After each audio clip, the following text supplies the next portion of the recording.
Well, welcome back to Canning 101, Part 2B.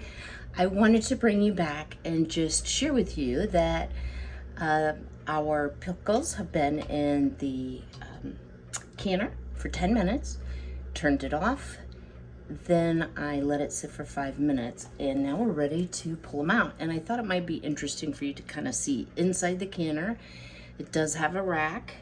And I don't think I mentioned that you want your jars covered with an inch or two of water over the top.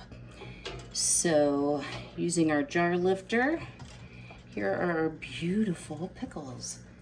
And I'm just gonna put them over here. And when you remove a jar from the water bath canner, the tendency is to wanna tip them, but you're supposed to keep them straight up and down. That little bit of hot water, you can either blot it quickly with the towel or it'll just evaporate. And here is our jar 3. And again, we would have filled the canner normally. We did not this time because we didn't have enough cucumbers. So the lid back on here just to kind of keep the heat out. So you can see that we've got our pickles over here on the counter.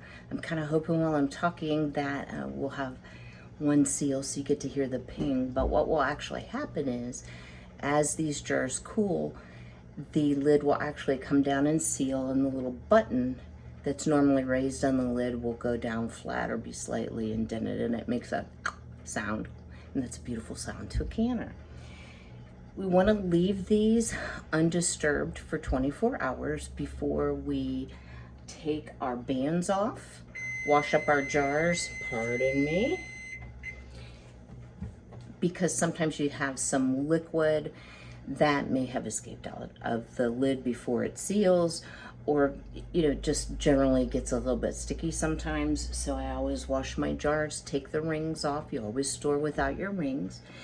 And then you can label with what it is and the date that you canned it. So why do we take the rings off the jars? Well, there's a couple reasons. And some people do leave rings on the jars in the pantry.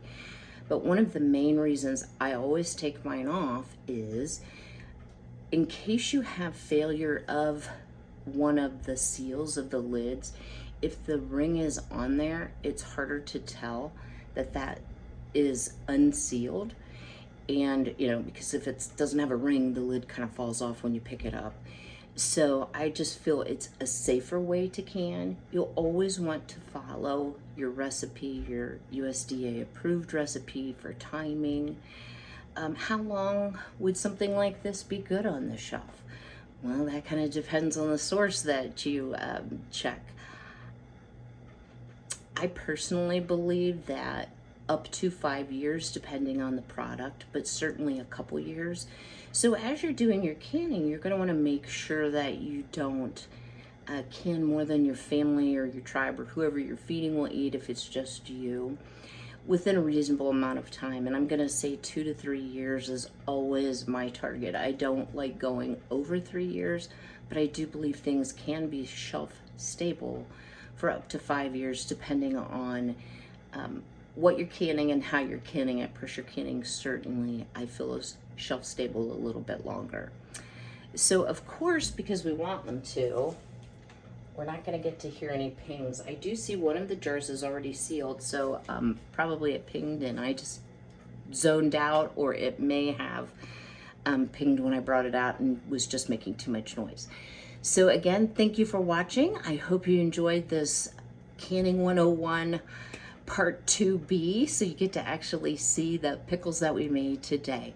If you have any questions, comments, suggestions, please drop me a comment below, and don't forget to like and subscribe.